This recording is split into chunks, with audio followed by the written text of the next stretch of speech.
honey, but the rental house is just too small for all of us tonight," Marcus said, not quite meeting my eyes as he stood in the driveway of the beautiful beachfront property we booked months ago.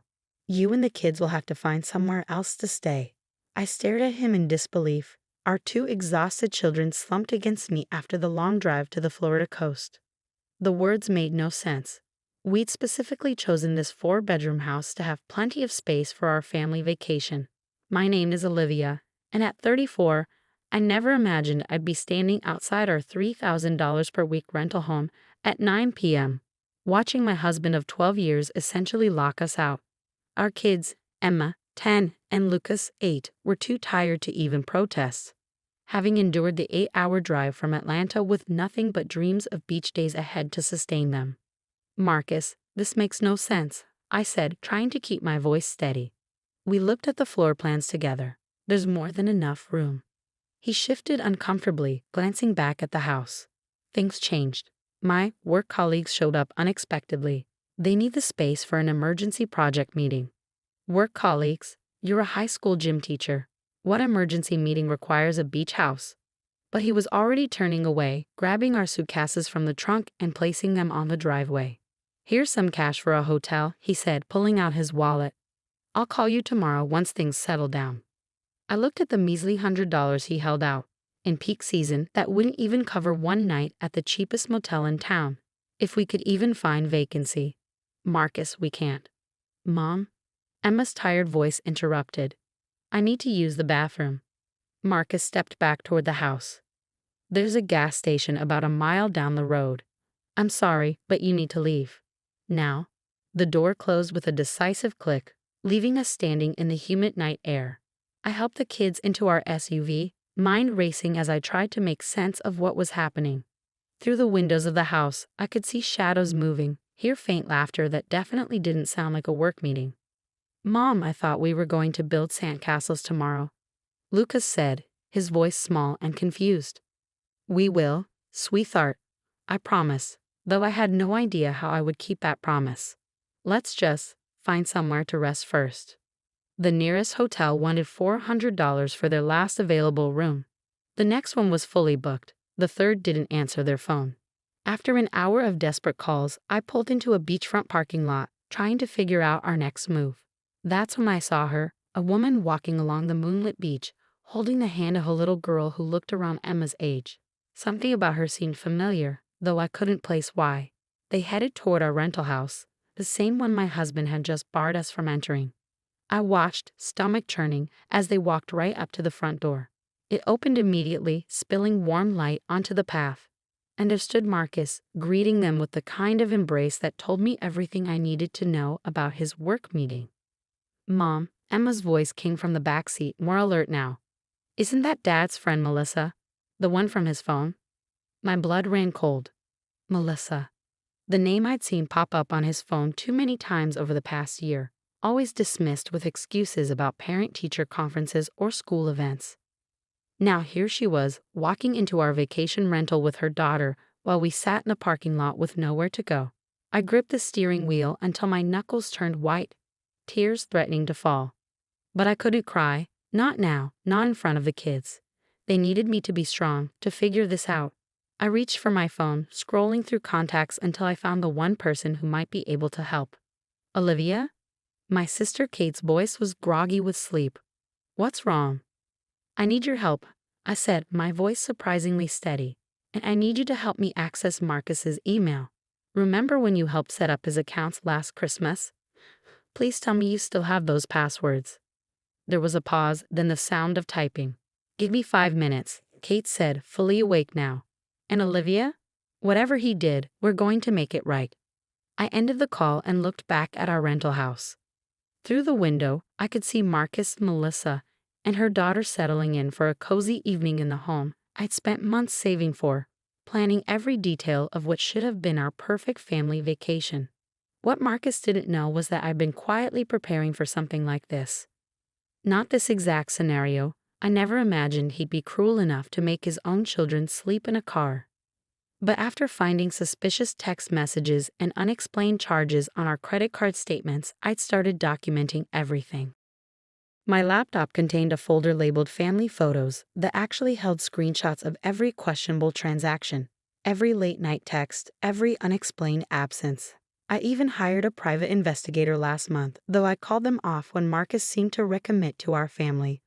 Planning this vacation with enthusiasm I hadn't seen in years. Now I understood why he'd been so eager to handle all the rental arrangements himself. My phone buzzed. Kate had come through with the passwords.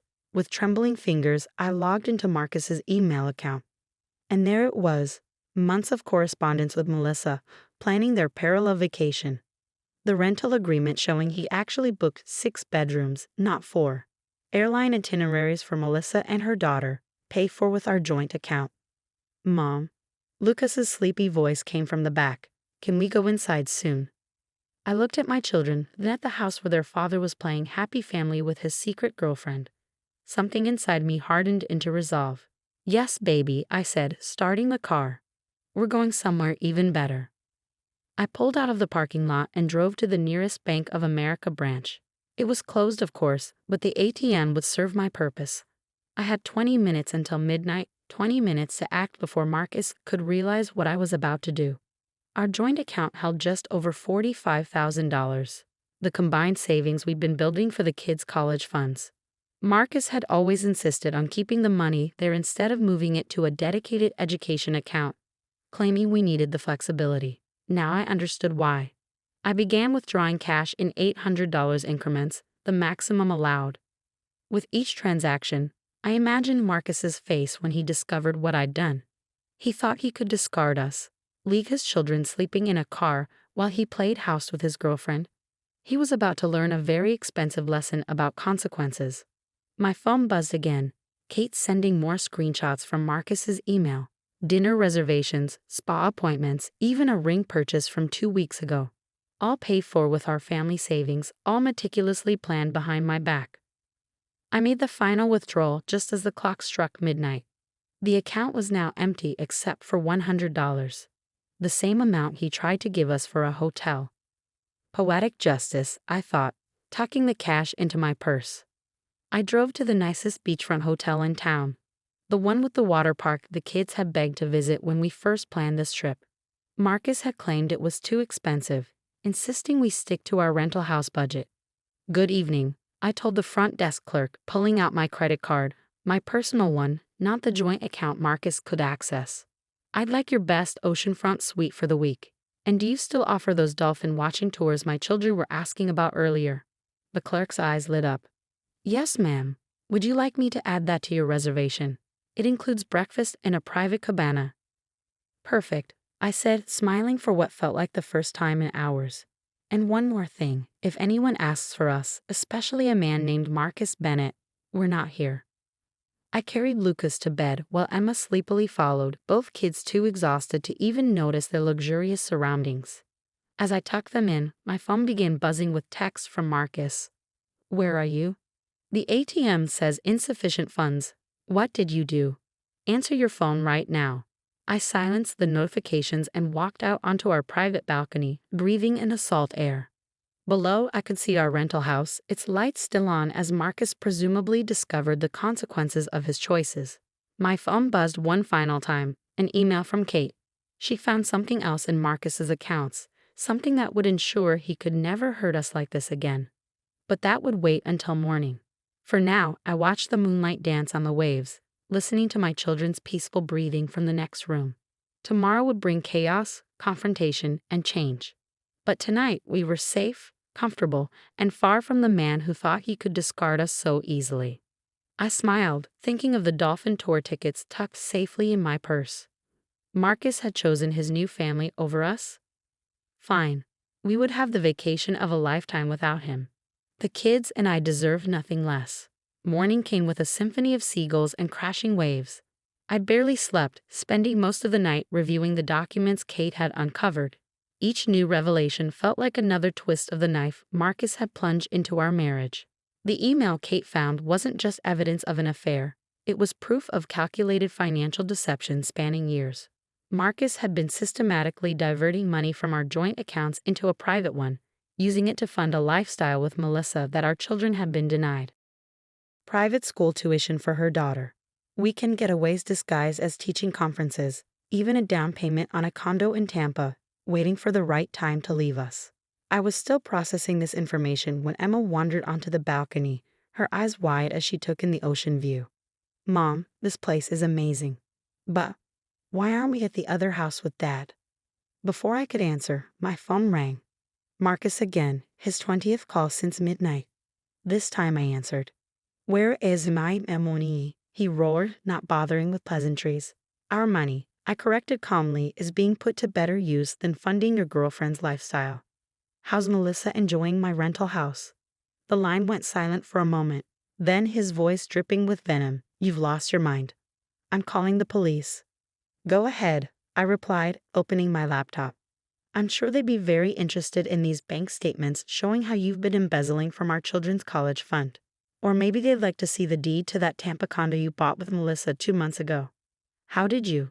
Did you really think Kate wouldn't keep those passwords when she set up your accounts? The same Kate who works in digital forensics. Lucas appeared in the doorway, rubbing his eyes. Mom, can we get breakfast?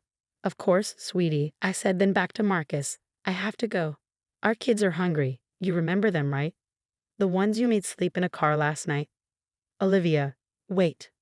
I ended the call and took the kids down to the hotel's breakfast buffet. They were delighted by the chocolate chip pancakes and ocean view, their excitement almost making me forget the nightmare of last night.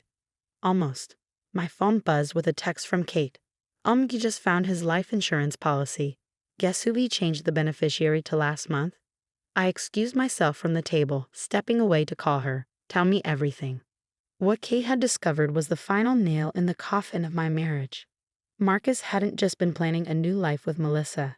He'd been systematically erasing us from his old one. The life insurance policy was just the beginning. He's been moving money around for months, Kate explained. Setting up accounts in her name, changing beneficiaries, even putting her daughter as a dependent on his teaching insurance. But here's where he messed up. He used our family email domain for everything. The same domain I helped set up and still technically administer. I watched Emma and Lucas chatting happily over their pancakes, unaware that their father had been planning to abandon them so thoroughly. Send me everything, I said. And Kate? Thank you. Don't thank me yet, she replied. There's more. Remember that private investigator you hired and called off? I found his report in your cloud storage. You might want to see what he discovered about Melissa's background. After breakfast, I settled the kids in the hotel's children's program, a full day of supervised beach activities and crafts. Then I retreated to our suite to read the PI's report. Melissa, it turned out, had quite a history. 3 previous marriages, each ending when she drained her husband's accounts and disappeared. Her daughter? A prop, borrowed from her sister to make her stories more convincing. The real kicker? Her name wasn't even Melissa. My hands were shaking as I compiled everything into a single document. The fraud, the theft, the false identity. Just as I finished, a commotion erupted in the hotel hallway. You can't stop me from seeing my kids, Marcus's voice boomed. I'm their father. I opened the door to find him facing off with hotel security, his face red with rage. Behind him stood Melissa, trying to look concerned while shooting nervous glances at the exit. Actually, I said, holding up my phone, you forfeited that right when you made them sleep in a car so you could play house with a con artist. Speaking of which, hello, Patricia. Or do you prefer Melissa? I'm sure your parole officer would love to know you've crossed state lines. The color drained from Melissa's face. Without a word, she turned and fled, leaving Marcus staring after her in confusion. What are you talking about? He demanded. I handed him the PI's report. Seems your girlfriend forgot to mention her outstanding warrants in Georgia and Florida. But don't worry, I'm sure the FBI will help you sort it all out. They're very interested in her pattern of identity theft and bank fraud. Marcus slumped against the wall, the reality of his situation finally hitting him. Olivia, I can explain. Save it for your lawyer. I cut him off. You'll be hearing from mine soon. Oh, and Marcus, the kids are having the time of their lives without you. Emma's going on a dolphin watching tour this afternoon, something you said we couldn't afford while you were buying condos for your girlfriend. I turned to the security guards. Please escort him out and add him to the do not admit list. Later that afternoon, I sat on the beach watching Emma and Lucas build sandcastles with their new friends from the kids' club. My phone kept buzzing with updates. Melissa/Patricia had been arrested trying to board a flight to Mexico. Marcus's school had placed him on administrative leave pending an investigation into misused funds. Kate had found even more evidence of his financial manipulation. But none of that mattered as much as the sound of my children's laughter carrying across the sand. They were resilient, adapting to our new reality with a strength that amazed me. Yes, there would be hard conversations ahead. Yes, our lives would change dramatically. But watching them play, I knew we would be okay. My phone buzzed one final time, an email from my lawyer. She had already filed for emergency custody and frozen all our remaining assets. But more importantly, she had uncovered something interesting about the beach house rental. The property is owned by Patricia's last victim, she wrote. He's willing to testify about how she scammed him, and he's offering to let you and the kids stay there for the remainder of your vacation, free of charge. Poetic justice. I smiled, watching the sunset paint the sky in brilliant oranges and pinks. Tomorrow we would move into the beach house that Marcus had tried to deny us. Tomorrow we would continue building our new life without him. But tonight we would enjoy our oceanfront suite, order room service, and plan our dolphin watching adventure. Tonight we would celebrate our freedom from a man who thought he could discard us so easily. Marcus had chosen his path, thinking he held all the power. He never expected his quiet, accommodating wife to fight back. He never imagined I would not only survive his betrayal but thrive in spite of it. That evening, as I tucked the kids into their plush hotel beds, Emma asked a question that made my heart ache. Mom, is Dad ever coming back? I stroked her hair, choosing my words carefully.